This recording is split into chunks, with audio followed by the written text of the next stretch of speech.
The coffee shop buzzed with its usual morning energy as Diane stirred her latte absently, lost in thought about how quickly life could change.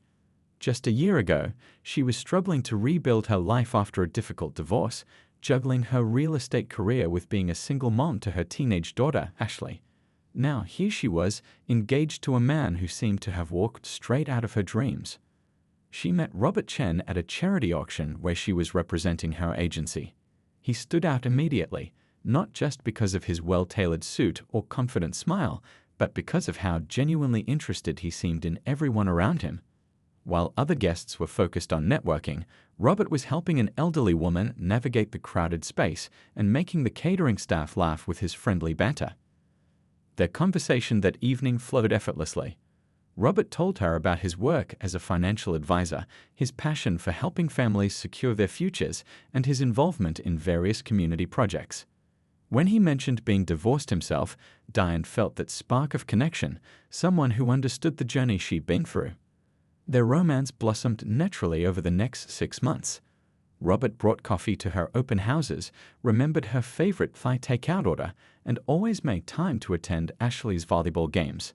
He even started a college savings spreadsheet for Ashley, showing Diane investment options that could help secure her daughter's future. "Mom, you're doing that dreamy smile again." Ashley's voice cut through her thoughts as her daughter slid into the seat across from her at the coffee shop. At 16, Ashley had her mother's analytical mind and her father's stubborn streak. While she was usually warm and outgoing, something about her demeanor changed whenever Robert was around. "Just thinking about the wedding plans," Diane replied, pushing a chocolate muffin toward her daughter. Robert suggested a spring ceremony at River Gardens. "What do you think?" Ashley picked at the muffin, her expression unreadable. "It's happening pretty fast, isn't it? You've only known him since January." "When you know," Diane said, reaching across to squeeze her daughter's hand. "Robert's different from anyone I've ever met. He's thoughtful, successful, and he adores us both." "If you say so," Ashley mumbled, then quickly changed the subject to her upcoming chemistry test. Diane tried not to let her daughter's lack of enthusiasm dampen her happiness. After all, it was natural for teenagers to be resistant to change. She remembered how long it took Ashley to warm up to the idea of moving to a new house after the divorce. This was just another adjustment period. Later that evening, as Robert showed her the venue photos on his laptop, Diane couldn't help but feel grateful. At 42, she had found someone who not only treasured her, but also understood the package deal she came with. Robert never tried to replace Ashley's father or force a relationship with her. Instead, he was patient, always including Ashley in their plans, but giving her space when she needed it. "I was thinking," Robert said, closing his laptop, "maybe we should look at combining our investments before the wedding.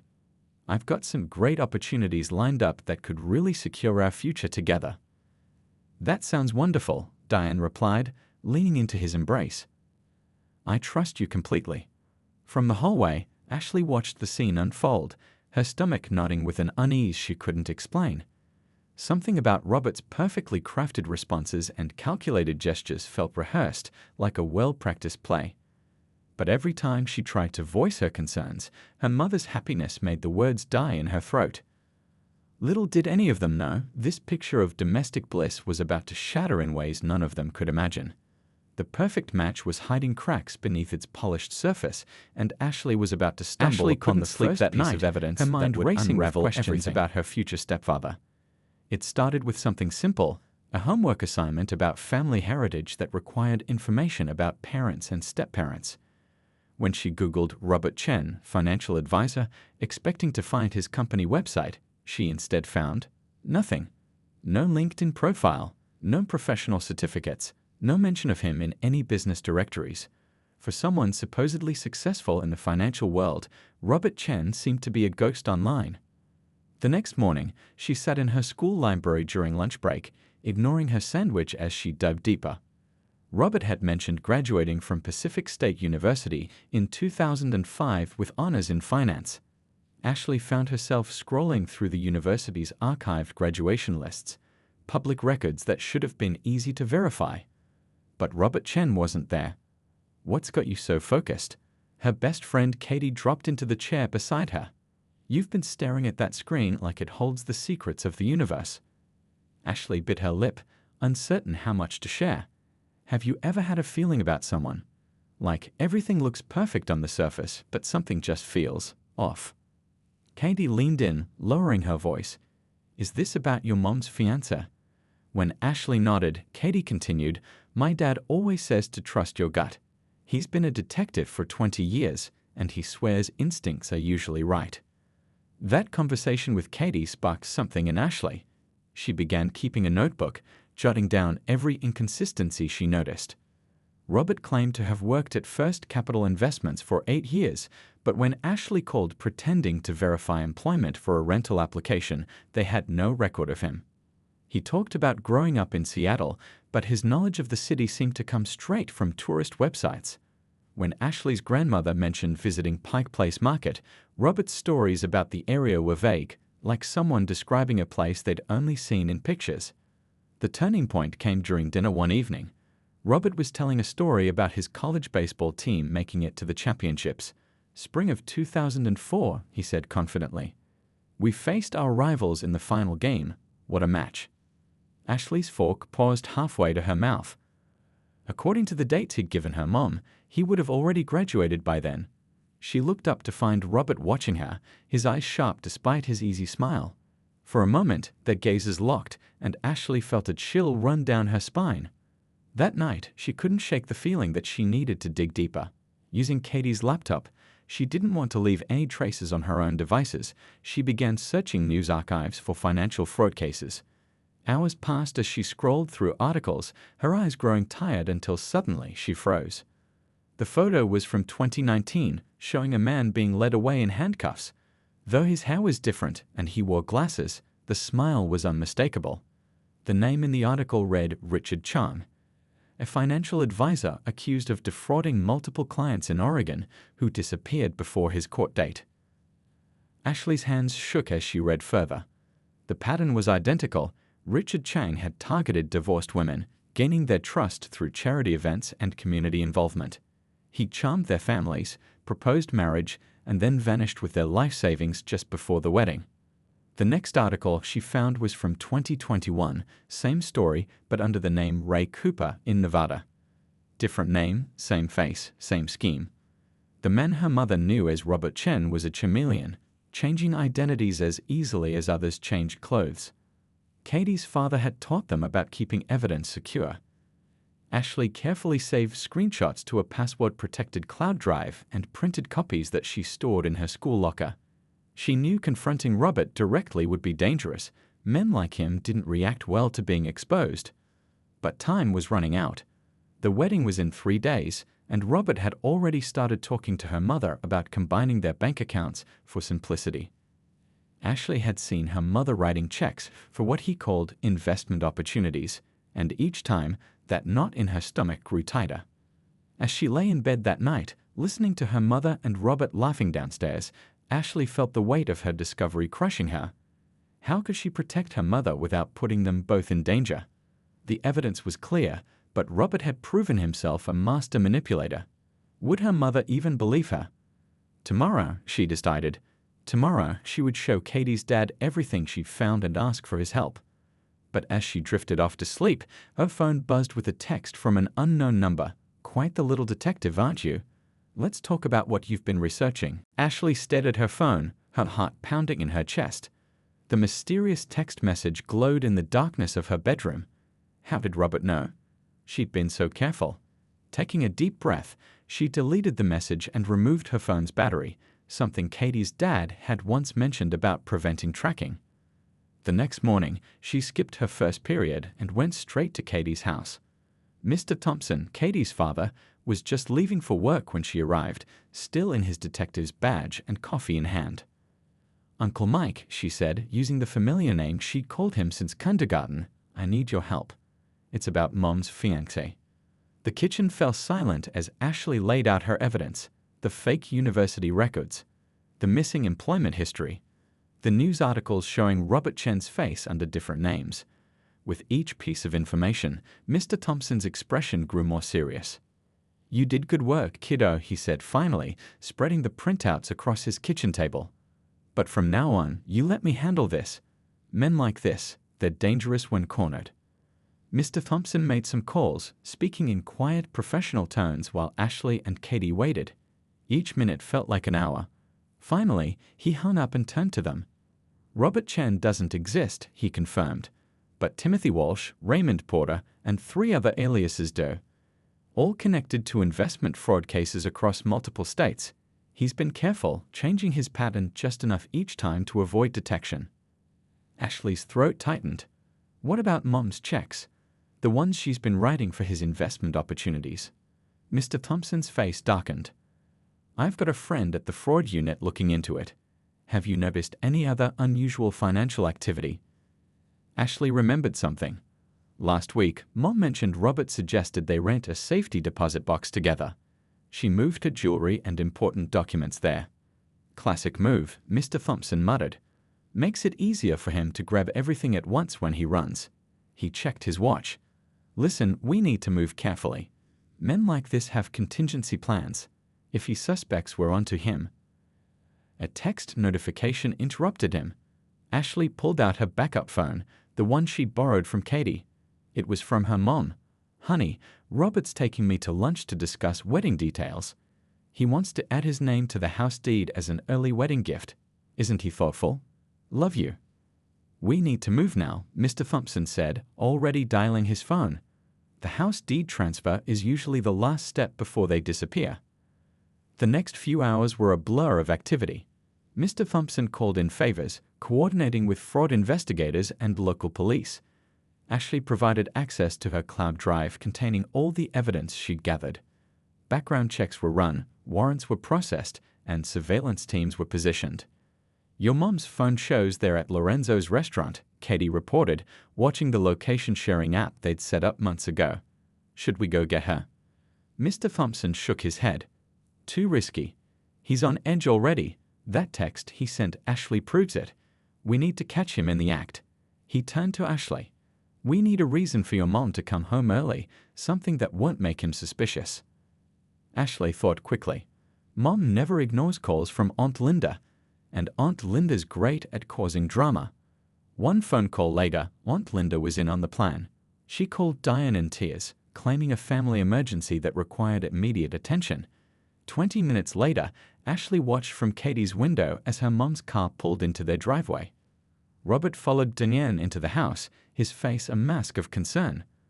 But through the front window, Ashley saw him checking the street, his movements those of a man ready to run. Wait for it, Mr. Thompson whispered into his radio. They had to catch him with evidence. Rushing in too soon would only leave them with suspicions and no proof. 10 minutes passed. Then 20. Ashley's nerves were frayed when suddenly, movement caught her eye. Robert was leaving the house alone, carrying a briefcase he hadn't had at lunch. He walked quickly to his car, looking around furtively. That's my mom's laptop bag, Ashley gasped. All her banking information is on it. Mr. Thompson spoke into his radio again. Target is moving. All units. The next few moments happened so fast, Ashley could barely process them. Police cars seemed to materialize from nowhere. Robert tried to run but was quickly surrounded. As officers approached him, he reached for something in his jacket. Mom. Ashley screamed, realizing her mother had come out to see what was happening. But the police were prepared. Within seconds, Robert was on the ground, handcuffed, and the object he'd reached for, a second phone, was confiscated. The laptop bag contained more than just banking information. There were forged documents, stolen identities, and detailed plans for his next disappearing act. But most chilling of all was a one-way plane ticket dated for the next day, the day before the wedding. The police station's fluorescent lights cast harsh shadows across the interview room. Ashley sat beside her mother, who hadn't spoken a word since they'd arrived. Diane's hands trembled as she flipped through the stack of evidence, photographs, bank statements, and newspaper clippings that told the story of Robert's crimes. I don't understand, Diane whispered, her voice barely audible. How could I have been so blind? She paused at a photo of Robert, or whatever his real name was, with another family, dated just last year.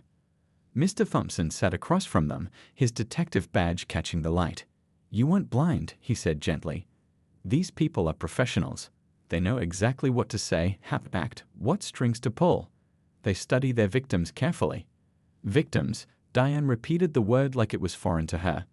Is that what I am now? A victim. Ashley reached for her mother's hand. You're a survivor, Mom. We caught him before. Before he could take everything, Diane finished, her voice growing stronger. But he nearly did, didn't he? The house deed, the joint accounts, the safety deposit box. She turned to Ashley suddenly. How did you know? When did you first suspect? Ashley took a deep breath. This was the conversation she'd been dreading. It started with little things. His stories didn't add up. The university had no record of him. His supposed old workplace had never heard of him. But what really got me worried was how he reacted when I asked innocent questions about his past. There was always this flash of something in his eyes, like he had to think about his answers first. Mr. Thompson nodded. That's often how these cases break, small inconsistencies that someone notices. Ashley did everything right. She gathered evidence carefully, didn't confront him directly, and most importantly, she asked for help when she needed it. A knock on the door interrupted them. Officer Chen, no relation to Robert's stolen identity, entered with a tablet. You'll want to see this, she said, placing it on the table. The screen showed security camera footage from their local bank. There was Robert walking in just last week. But what caught their attention was what he did, removing items from their shared safety deposit box and placing them in a separate box under a different name. He was already moving things, Ashley realized, getting ready to disappear. We've recovered most of the jewelry and documents, Officer Chen assured them, and we've frozen all the accounts he had access to. But there's something else you should know. She hesitated, looking at Mr. Thompson. Tell them, he nodded. They need to know everything. We found recordings on his phone, Officer Chen continued. He recorded conversations with both of you. We think he was gathering information, learning your patterns, your vulnerabilities. There were also recordings of your phone calls with other people. He must have installed spyware on your phones. Diane's face went pale. Our phones? He was listening to our private conversations. It gets worse, Mr. Thompson added quietly. We found plans in his car. Detailed notes about your schedules, your accounts, even your extended family. He was planning to convince you to sell the house right after the wedding, claiming he had an amazing investment opportunity in another state. Ashley felt sick remembering how Robert had casually mentioned looking at properties in coastal towns, suggesting they could start fresh somewhere new. It had all been part of his plan. I want to see him, Diane said suddenly, her voice firm. Mom, no, Ashley started, but Diane held up her hand. I need to look him in the eye. I need him to know that he didn't break me. There was steel in her voice now, replacing the shock and confusion. Mr. Thompson considered for a moment. Actually, that might be helpful. We've found evidence of other victims, but some are too afraid to come forward. Your testimony, a statement from you about how you discovered his fraud, could encourage others to speak up. They walked down the hallway to the interrogation room. Through the one-way glass, they could see Robert sitting alone, his polished appearance now rumpled. The man who had seemed so charming and confident now looked small, ordinary. He's asking to speak with you, Officer Chen told Diane. Claims he can explain everything. Diane squared her shoulders. Good, because I have some things to say to him too. She turned to Ashley, pulling her into a tight hug. Thank you, sweetheart. Thank you for seeing what I couldn't. Thank you for protecting us. As they watched Diane enter the interrogation room, head held high, Ashley felt a mix of pride and relief wash over her. Her mother wasn't just a victim, she was a warrior, ready to face her deceiver and help protect others from falling into his trap. Through the glass, they watched as Robert's practiced smile faltered under Diane's unwavering gaze. The mask was finally cracking, revealing the truth beneath the perfect facade he'd worked so hard to maintain. The morning sun peeked through the curtains of the bridal suite at River Gardens. Instead of the joyful wedding preparations that should have been taking place, the room was filled with police officers and stunned wedding guests. Diane sat on the vintage sofa, still in her wedding dress, giving her statement to Officer Chen while Ashley held her hand tightly. Just 2 hours earlier, everything had seemed perfect on the surface. The garden was decorated with white roses and ribbons, chairs lined up facing the flower-covered arch. But beneath the peaceful scene, tension crackled like electricity before a storm. "He's not here yet," Aunt Linda reported, pacing the bridal suite. "The groomsmen haven't seen him all morning." She checked her phone again, her fingers trembling slightly. Ashley exchanged a knowing look with Mr. Thompson, who stood quietly by the door. They had anticipated this. Robert's likely attempt to grab what he could and disappear before the ceremony. What they hadn't expected was his desperate last move. A commotion outside drew their attention. Through the window, they saw Robert's best man running toward the building, his face pale. "He's in the parking lot," he gasped as he burst into the room. "He's loading boxes into his car. Wedding gifts, bags, everything he can grab." Before anyone could react, Robert himself appeared in the doorway. His usual smooth appearance was disheveled, his eyes wild. "Nobody move," he commanded, his charm replaced by cold determination. "Diane, get your purse. We're leaving." "I don't think so," Diane replied, her voice steady despite her racing heart. She stood, the white dress rustling around her. "It's over, Robert. Or should I say Timothy? Or Raymond?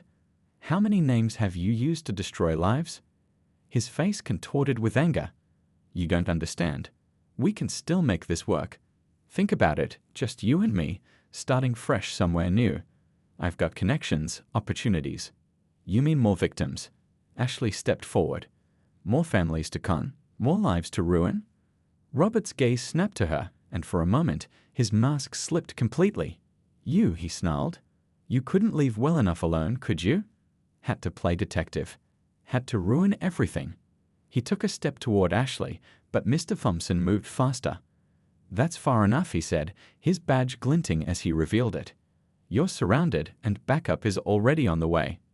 The sound of sirens in the distance seemed to snap something in Robert. He turned to run, shoving past the best man. But he hadn't noticed Aunt Linda's position by the door, her foot casually extended. Robert's designer shoes caught on her ankle, sending him sprawling into the hallway. Two plainclothes officers who had been posing as wedding guests immediately pinned him down. As they handcuffed him, more police flooded the building. The wedding guests gathered in the doorway, watching in shock as the truth unfolded. "Check his car," Mr. Thompson ordered. "And get forensics here. We need to document everything he tried to take."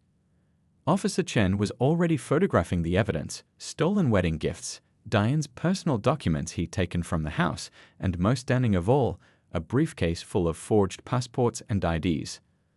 The gifts were just a distraction, she explained later. He was after bigger things, documents he could use to create new identities, access to accounts, anything he could sell or use for his next con. In the bridal suite, Diane sank onto the sofa, the reality of the situation hitting her fully. "All these people," she whispered, looking at the shocked faces of her friends and family. "They all came to celebrate." "They came to support you, Mom," Ashley said firmly. "And they're still here, supporting you through this too." As if to prove her point, Aunt Linda was already organizing people, sending some to pack up decorations, while others arranged to cancel vendors. A young officer approached with an evidence bag. "Ma'am, we found this in his car." He held up Diane's grandmother's wedding ring, an heirloom that had gone missing weeks ago. He had quite a collection of jewelry. "We'll need to document everything, but it should all be returned to you soon."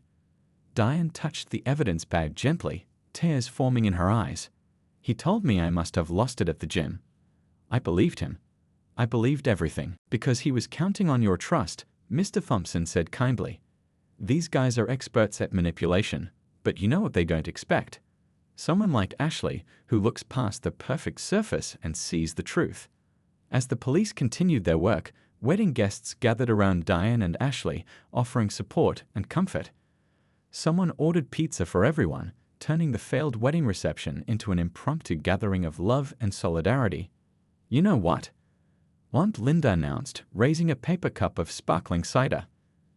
"I said we celebrate anyway, not the wedding, but the fact that our family is stronger than any con man's schemes." To Diane and Ashley. The room raised their cups in response, and for the first time that day, Diane smiled genuinely. She looked at her daughter with pride, squeezing her hand. Sometimes, she realized, love shows itself not in grand romantic gestures, but in the quiet determination of a daughter protecting her mother. Because he was counting on your trust, Mr. Thompson said kindly. These guys are experts at manipulation, but you know what they don't expect? Someone like Ashley, who looks past the perfect surface and sees the truth. As the police continued their work, wedding guests gathered around Diane and Ashley, offering support and comfort. Someone ordered pizza for everyone, turning the failed wedding reception into an impromptu gathering of love and solidarity. You know what? Aunt Linda announced, raising a paper cup of sparkling cider. I say we celebrate anyway, not the wedding, but the fact that our family is stronger than any con man's schemes. To Diane and Ashley. The room raised their cups in response, and for the first time that day, Diane smiled genuinely. She looked at her daughter. The courthouse buzzed with nervous energy as Diane and Ashley made their way through security. 3 months had passed since the wedding day drama, but the knot in Ashley's stomach still tightened every time she thought about facing Robert again. Today was different, though. Today wasn't about fear, it was about justice. Look who's here, Katie whispered, nudging Ashley as they entered the courtroom. Row by row, the benches were filling with women and their families. Some faces they recognized from the news coverage, others were new. All of them had a story similar to Diane's. 7 states, Mr. Thompson said quietly, joining them. We found victims across 7 states once people started coming forward. Some cases go back 5 years. He smiled at Ashley. Your evidence was the key that unlocked everything. Without those initial connections you made, we might never have uncovered the full pattern. A woman in her 60s approached Diane, her eyes watery. I'm Patricia, she said softly. He was Richard Chung when I knew him. 2 years ago, he took everything, my retirement, my home. She squeezed Diane's hand. Thank you. Thank you for being brave enough to face him. When I saw your story on the news, I'd finally found the courage to come forward. More women gathered around them, sharing their stories in hushed voices. Each one carried a different version of the same pain, but also the same strength. Ashley watched her mother embrace these women, their shared experience creating an instant bond. The bailiff's voice cut through the murmur, all rise. As Robert was led into the courtroom, Ashley studied him carefully. Gone was the charming financial advisor who had almost become her stepfather. In his orange jumpsuit, with his carefully styled hair now grown out showing its natural gray, he looked ordinary. Small, even. The evidence presentation began.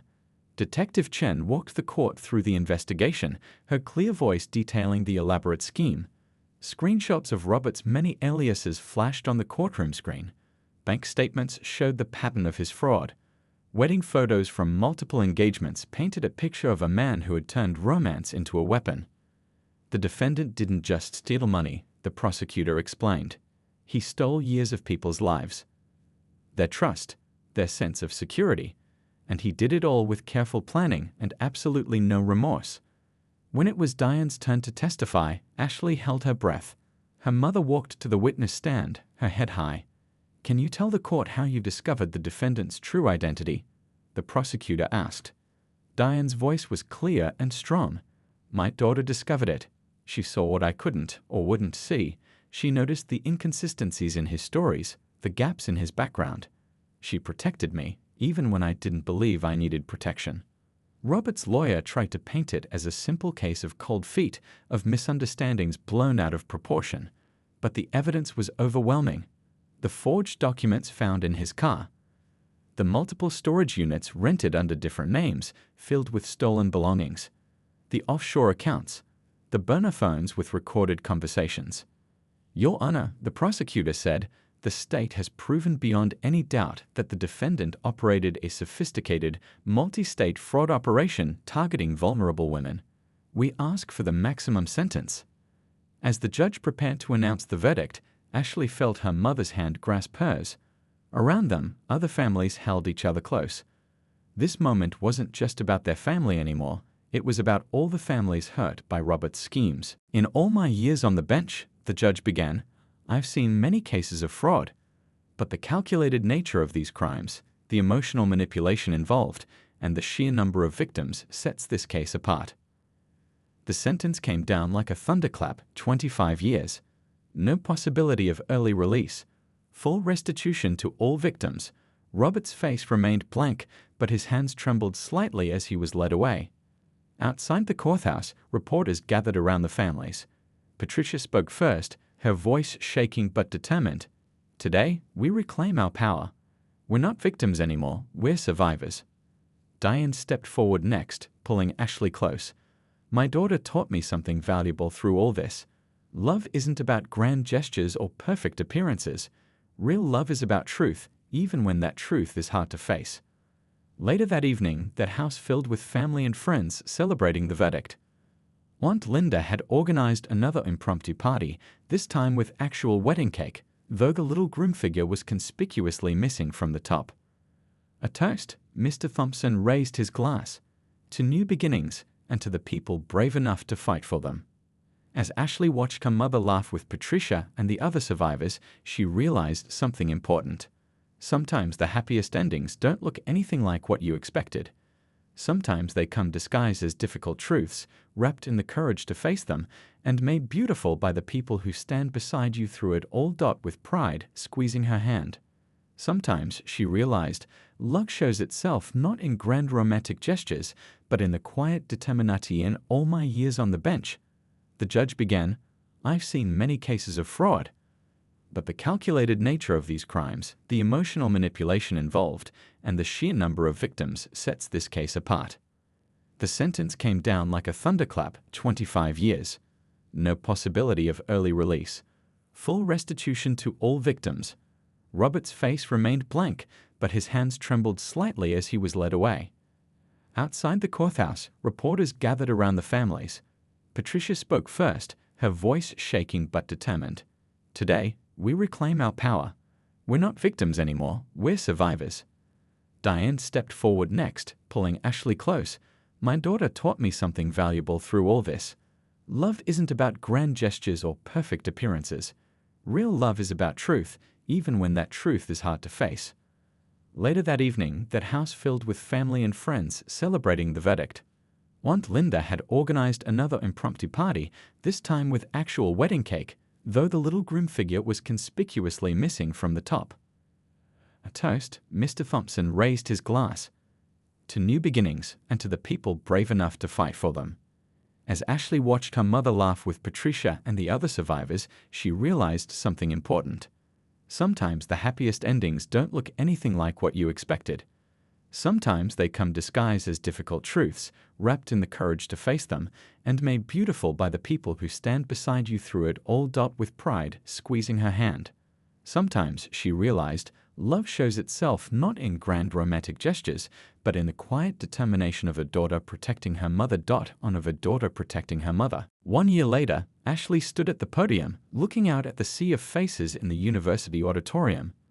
The banner behind her read, "Protecting our community, recognizing and preventing financial fraud." She took a deep breath and began to speak. "My story isn't unique," she started, her voice steady, "but it changed my life in ways I never expected." What began as a daughter's instinct to protect her mother turned into something much bigger, a calling to protect others. The audience listened intently as Ashley shared her journey. In the front row, Diane beamed with pride, sitting next to Patricia and several other survivors who had become like family over the past year. They had formed a support group that met monthly, helping each other heal while also reaching out to new victims of similar schemes. The signs were there, Ashley continued, clicking through her presentation slides. The inconsistent stories, the rushed timeline, the pressure to make financial decisions quickly. But the biggest red flag was how perfectly he presented himself. Real people aren't perfect. They have flaws, make mistakes, tell messy stories that don't always add up because they're genuine.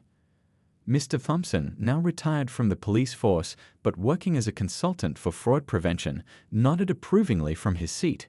He had mentored Ashley throughout her senior year as she developed this presentation for her college application project. "You might wonder why I'm talking about this at a college financial seminar," Ashley said, moving to her next slide. "Because education is our best defense. Knowledge is power.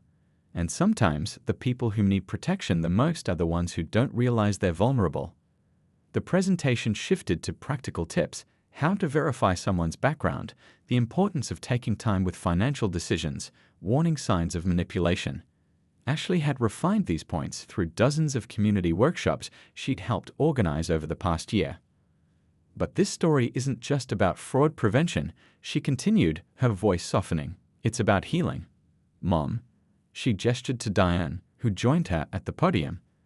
Diane adjusted the microphone. When Ashley first showed me the evidence about Robert, I was devastated. Not just because of the fraud, but because I felt foolish for being deceived. It took time to realize that trusting people isn't a weakness.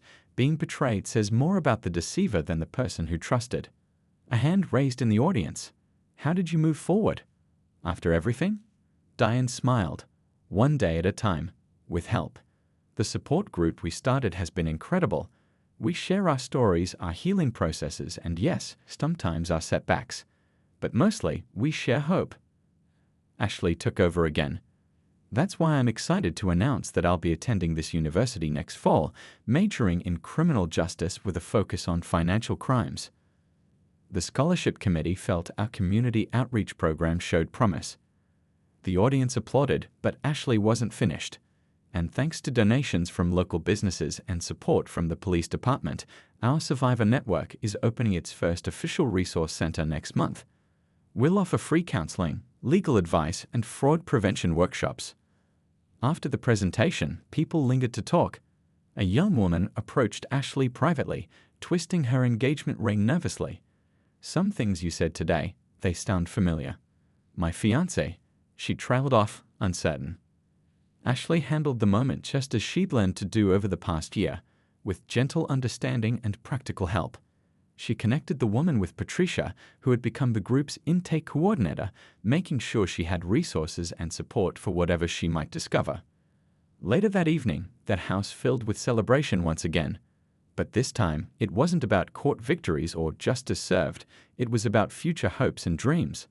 Aunt Linda had outdone herself with decorations, combining graduation themes with Ashley's college acceptance. To think, Katie said, helping herself to cake, all this started because you decided to fact-check your mom's fiancé for a school assignment. Ashley shook her head. It started because someone thought they could hurt my mom and get away with it. But it became something else, something bigger than just our family. Mr. Thompson raised his glass. To Ashley, proof that one person's courage can create waves of change. And to community, Diane added, hugging her daughter close. Because sometimes family isn't just who you're born to, it's who stands beside you when you need it most.